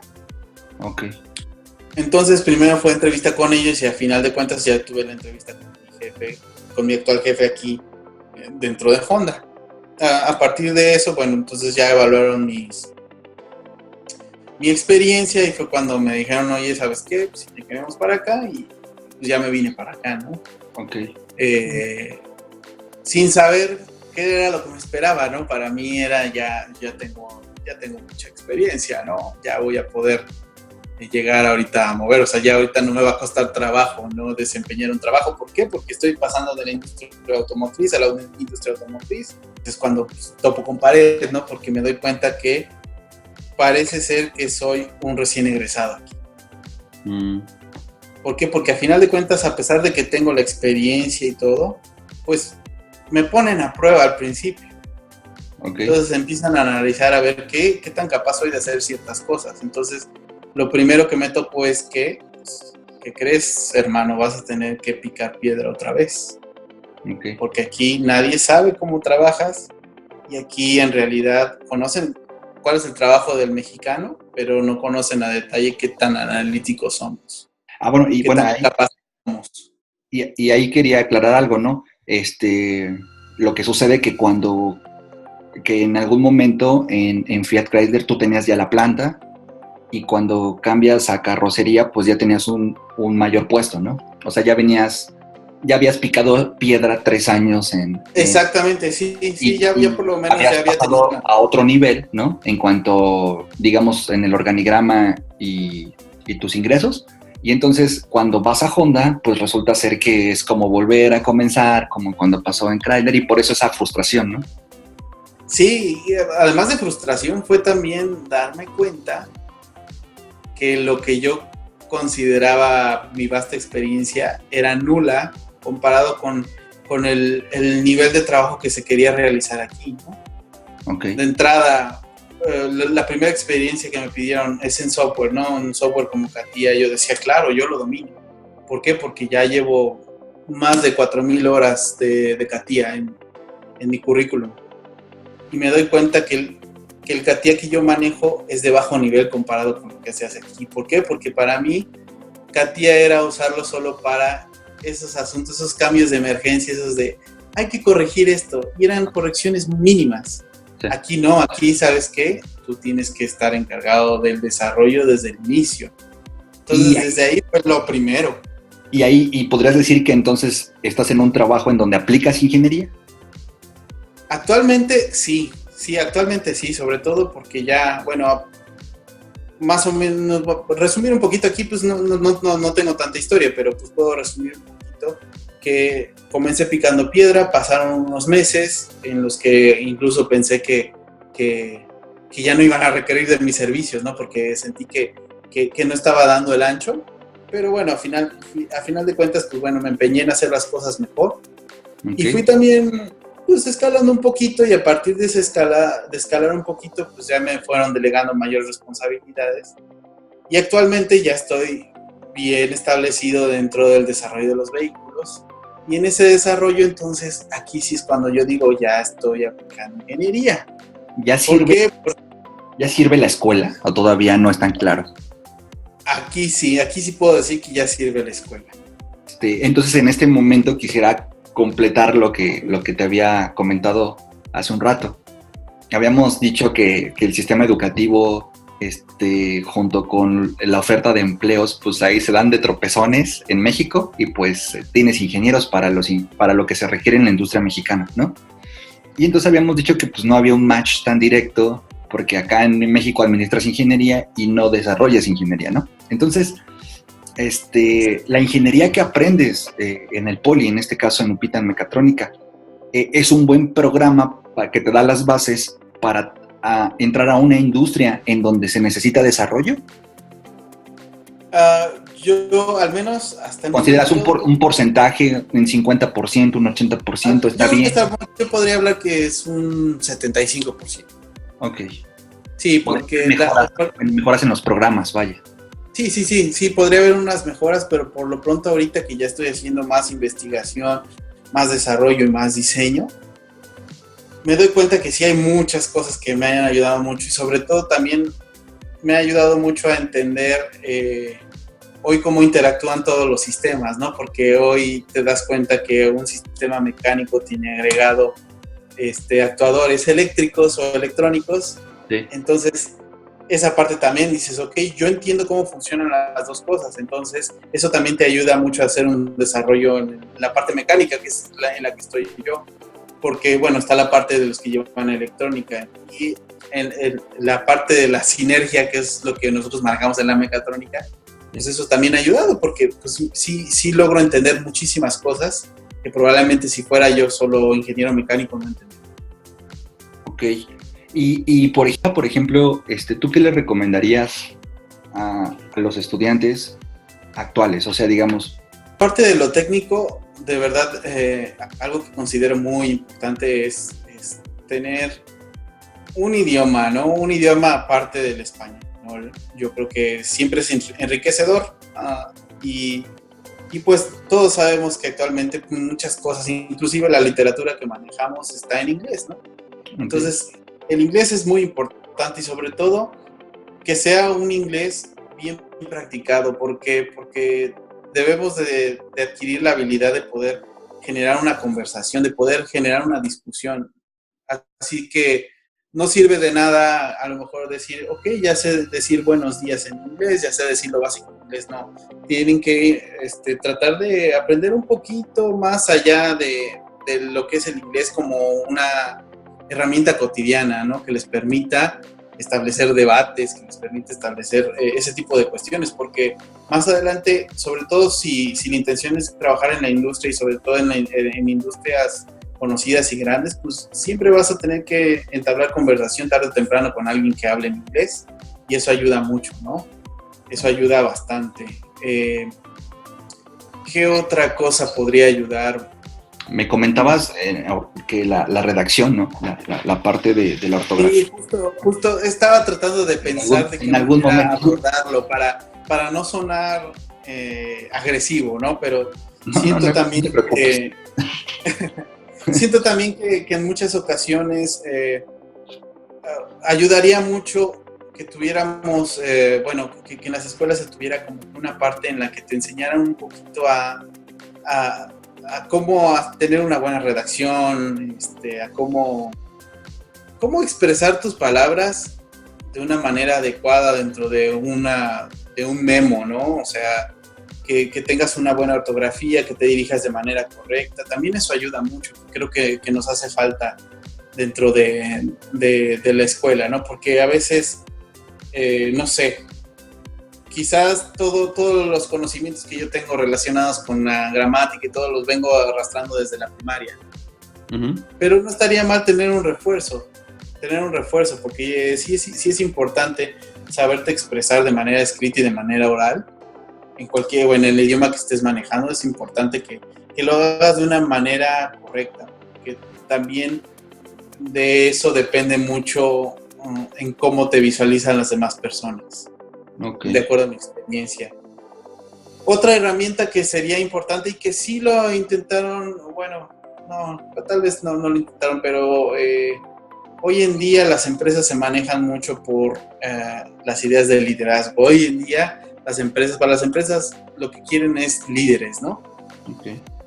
Tienen un concepto de liderazgo medio complicado, pero a final de cuentas ellos buscan que las personas tengan herramientas de liderazgo, es decir, que puedan expresar sus ideas, que con sus ideas formen grupos de trabajo. Son cosas que yo creo que también sería bueno aprender, que se tuviera dentro de la currícula, porque hoy en día creo que ayuda bastante. Para redondear esta plática y tus consejos, ¿tú crees que naciste para la mecatrónica? O sea, ¿hay algo que te ha hecho darte cuenta que sí estás vamos a llamarle, en tu vocación? O sea, ¿sí estás en donde debes de estar? ¿O has tenido este titubeo de decir, ¿sabes qué? Pues sí, me late la mecatrónica, pero igual y me enfoco más en la mecánica y mejor hubiera estudiado mecánica? ¿O estás totalmente convencido que hiciste una buena elección, vaya, ¿no? Esa es como la pregunta. Hoy en día estoy convencido de que hice una buena elección, perdón. Definitivamente sí hice una buena elección. ¿Por qué? Porque hoy en día siento que estoy aplicando más, porque aunque no lo creas, y bueno, incluso con cualquier cosa, yo por ejemplo hoy en día, si visito una planta, no sabes, o sea, yo veo un robot y me emociono, ¿no? Sí. Me emociono porque digo, ay, esas son cosas que yo sé cómo funcionan, y de verdad eso sí me hace pensar que escogí muy bien la carrera, a pesar de que no lo estoy aplicando ahorita al 100%. Yo sé que fue algo que definitivamente escogí muy bien, porque ese tipo de cosas todavía me apasionan, porque hay varias cosas que hoy en día en el trabajo estoy aplicando. Estoy un poquito de mecatrónica, entonces yo creo que sí fue una muy buena opción. Muy bien. ¿Y cómo elegiste? ¿Te recuerdas cómo elegiste estudiar mecatrónica? O sea, sí. ¿Entre qué carreras estabas eligiendo? ¿Cuál fue lo que dijiste, esto es lo que necesito o esto es lo que quiero hacer? Bueno, de hecho también me acuerdo del primer podcast que hicieron que mencionaron algo por el estilo, y que pues yo justo desde pequeño me gustaban las matemáticas, era bueno para las matemáticas. Lo primero que escuchas es de tus padres, tal vez, es, ay, tú vas a ser ingeniero. Entonces desde ahí empieza Y desde ahí yo de verdad decía, sí, yo quiero ser ingeniero. No tenía ni idea de qué era ser ingeniero. Sí, para mí era, ok, voy a usar matemáticas. Y soy bueno para matemáticas. ¿Y qué sucede? También para mí era, son ciencias exactas, entonces no hay falla, ¿no? Es solo seguir un caminito. Y ya de ahí yo seguí siempre enfocado, siempre pensando en ingeniería, empecé a conocer un poquito más. Y antes de entrar, bueno, cuando estaba yo en la preparatoria, yo estaba en una preparatoria particular. Ahí nos dieron una materia que se llama orientación vocacional, que es en donde... Ok. A mí me sorprende mucho la manera en que decidiste, ¿no? Y es un claro ejemplo. O sea, qué bueno que nos compartes tu experiencia, porque, bueno, ya cuando salga el podcast te darás cuenta. Mi decisión fue más de rebote, ¿no? Ahí la comento rápidamente. Mi decisión fue más de rebote. Me hubiera gustado que fuera más romántica, ¿no? Así de que no, pues yo un día vi al horizonte y salió un robot detrás del sol y dije, puta, seré mecatrónico. No es tan romántica la historia, ¿no? La historia es como más de rebote. Y precisamente, pues tú eres un claro ejemplo de la diversidad, ¿no? O sea, en una institución donde confluyen, donde hay muchas personas con diferentes historias de vida, pues se ve claramente la diversidad, ¿no? Entonces, yo, desde mi punto de vista, podría pensar que tu decisión de elegir mecatrónica, independientemente que tuvieras que poner otras porque así era necesario, otras carreras, pues fue muy bien pensada, ¿no? O sea, fue muy bien buscada. Tu orientación vocacional sirvió de algo, ¿no? De muchísimo. Y, por ejemplo, también te darás cuenta que en el podcast comentamos que hay una crítica que de repente creemos que la orientación vocacional no se hace bien, ¿no? En algunas instituciones no se hace bien. Y bueno, precisamente nosotros, los que estamos hablando de esta parte, pues nuestra educación de media superior, a diferencia de ti, fue en escuela pública, ¿no? Sí. Entonces, pues nuestra experiencia es totalmente distinta, ¿no? Pero al final cada quien tiene su perspectiva y te sirve, ¿no? Para enriquecer pues precisamente lo que sabemos de las cosas, porque tendemos a encasillar, ¿no? O sea, por ejemplo, yo no pensaría que tu decisión de elegir mecatrónica fue tan bien hecha, ¿no? O sea, tan bien llevada, ¿no? Y lo cual está muy chido, ¿no? Porque pues te permite darte cuenta que pues hay mucha diversidad y eso hace que se enriquezca todo, ¿no? Sí, de verdad, ahorita que lo mencionas y ahorita que lo analizo, en su momento pensaba yo que esa clase que tenía de orientación vocacional era basura, pero ahorita que lo analizo, finalmente ellos fueron los que me encaminaron, porque esa materia fue la que me encaminó que hiciera la investigación. Exacto. A que realmente investigara, ¿no? Sí. Porque tal vez si no hubiera tenido yo ese empujoncito, entonces tal vez no hubiera investigado como tal, ¿no? Ok. Y hubiera dicho, sí, solo quiero ser ingeniero y se acabó, ¿no? Sin ni siquiera ver opciones, sin ni siquiera saber en qué escuelas había, ¿no? Entonces, ahora me doy cuenta que pues sí fue bastante útil, en mi caso. Ok.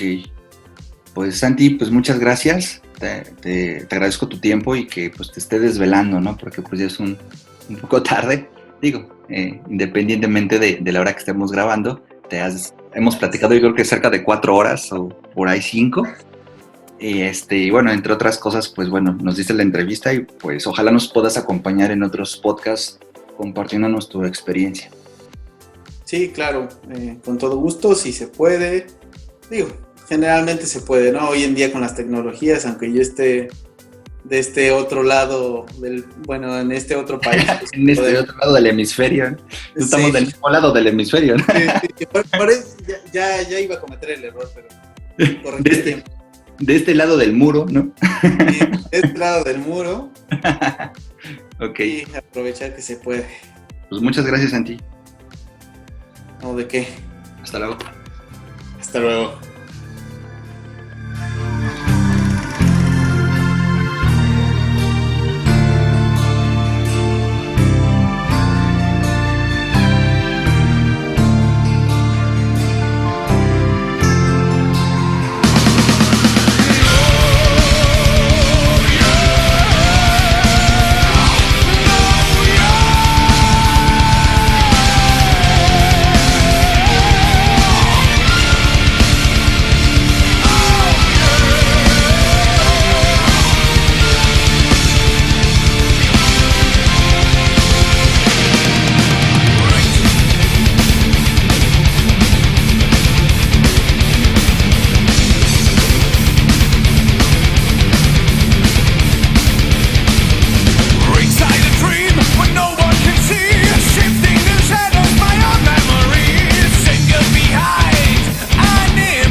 Mis modelos de conducta, de John Waters. Aquellos que son en cierta forma cinéfilos sabrán quién es John Waters. John Waters es un director de cine incómodo, entre otras películas, una clásica que es de culto que se llama Pink Flamingos, que protagoniza Divine. Era hombre, pero era como un ¿cómo se le llama? Drag queen. Y en fin, es un cineasta que se podría caracterizar que sus películas son muy grotescas, de mal gusto, pero a su vez es un cineasta que se convirtió en un director de culto. Bueno, en este libro, John Waters, leo un poquito de la semblanza. Los perfiles biográficos de musas anónimas como Lady Zorro, stripper lesbiana de Baltimore, Bobby García, el buñuel de las mamadas, pornógrafo amateur, pionero de los videos con marines del ejército norteamericano, y Leslie Van Houten, miembro del clan de las chicas Manson, involucrada en los asesinatos de Sharon Tate y los LaBianca, conviven aquí con el retrato de los aliados pecaminosos que Waters encontró en las escrituras de Tennessee Williams y Denton Welsh, en estrellas como Little Richard y artistas como C. Twombly. Con un tono confesional e hilarante, los textos aquí reunidos son mucho más que el resultado de una vida al servicio del escándalo y la exposición de un canon de la desviación. En ellos Waters examina las anomalías de sus modelos, de un modelo reflexivo e indulgente que funciona también como terapia de autosuperación para la conjura de sus propios demonios personales. Es decir, lo que Waters hace aquí es, con este libro, Mis modelos de conducta, es hablar sobre aquellos personajes que le han servido como guía, como modelos de conducta. Trae una cita, por ejemplo: nunca deberían leer solo por placer, lean para ser más capaces de comprender el comportamiento demencial de sus amigos, o mejor, el de ustedes mismos. Y finalmente una cita que es de Tennessee Williams, pero que está aquí en una de las partes del libro, y que Tennessee Williams dice: tengo un corazón raro, a veces prospera con base al castigo. Aquellos que les gustan las lecturas incómodas, entre otras cosas, pues lo van a disfrutar. Aquellos que son más de tipo canon o que no les gustan las lecturas que los alteren, pues no les recomiendo esta lectura. Pero es un libro iniciático. Desde mi punto de vista, a mí también me ha servido.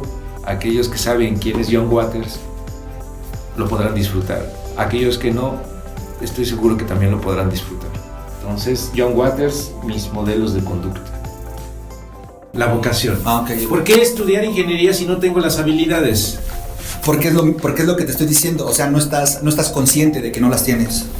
Quizá no estás consciente, o quizá te estás aferrando a algo porque crees tú que es tu vocación. No es tu vocación, o no es lo que realmente te lleva, independientemente del camino que a futuro lleves. La cuestión es que si tomaste una buena decisión para la carrera o lo que quieres ser, que esté vinculado a la vocación, quiere decir que entonces tu trayecto, tu paso por la universidad, en este caso, será adecuado, digamos. Pero hay gente que, mi punto es que hay gente que entra y porque erró, o sea, porque quizá la presión social, familiar, el que en esa carrera sea más fácil obtener un beneficio económico, sí. Por eso me voy para ahí, sí. para estudiar eso, pero realmente eso no es lo mío. Ese es mi punto. Sí. Porque está vinculado al tema. Sí. Ajá. O sea, tú no estás hecho para ser ingeniero, y no tus habilidades son de otro tipo, quizá. No es una cuestión de capacidades. Y no está mal, y bien. No está mal. Sí. Pero ¿por qué estás aquí? Ahí es donde yo veo que hay una especie de que falla la universidad, falla la sociedad, incluso el sistema, ¿no? El sistema, en términos de no orientar adecuadamente, no proporcionarle todas las herramientas para que se dé cuenta si para que tome buenas decisiones. Exactamente. Sí. Por ejemplo, ¿qué consejo le darías a un alumno que va a escoger su carrera? O pensándolo de otra forma, ¿qué consejo te darías tú a ti mismo, Fermín, de cuando ibas a entrar a elegir la carrera, ¿no? Que si pudieras regresar en el tiempo, hipotéticamente, ¿no? No tomes esa carrera.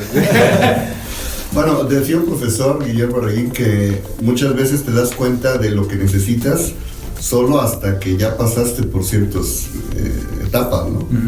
Yo decía, yo decía, no, pues que yo como matemático me hubiera estudiado primero un primer semestre de pura lógica, ¿no? O sea, para ya después aprender a hacer demostraciones, ¿no? Que se Y él dice, bueno, a lo mejor porque ya estás estudiando matemática te das cuenta que tienes esa necesidad.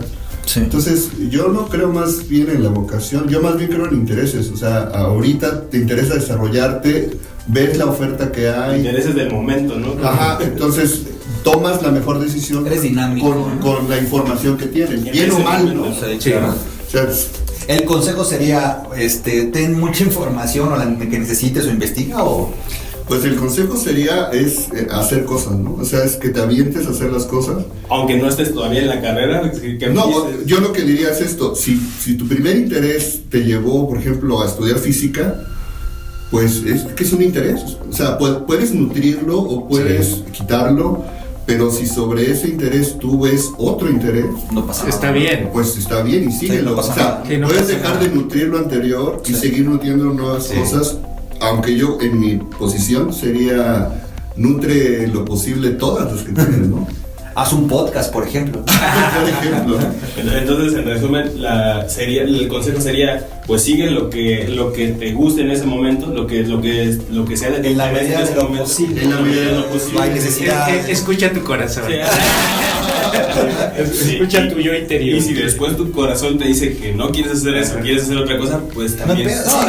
Errar está bien, pero que nuestra experiencia nos ha llevado a darnos cuenta que se vale equivocarse. Claro. Es que a lo mejor no es tanto equivocarse, conocer, aprender. Las posibilidades que tienes, las selecciones que puedes hacer en ese momento, las tomas. Pero como dije hace un ratito, Fer, siempre queremos tomar la mejor decisión, ¿no? Decir las mejores palabras, elegir el mejor café, ¿no? El mejor guisado, o sea, no. Y ya de entrada, ya que escoges, ya estás insatisfecho. Sí. Porque sabes que no es la mejor. Sí, ¿no? Pero no te das cuenta. O sea, claro. Más bien yo creo que hay que pensar en el sentido contrario, ¿no? No es la oferta, no es lo que tienes, sino darte cuenta de que tú estás activo en lo que estás haciendo, ¿no? O sea, tú decides si sigues trabajando sobre esa línea y si estando en esa línea decides hacer otra cosa, pues lo puedes hacer. Pues muy bien. Pues vamos a cortar de aquí porque si no nos vamos a seguir. ¿Algo que quieras agregar, hermano? No, ya estoy bien. ¿No? Pues bueno, muchas gracias y nos vemos en la siguiente entrega del podcast.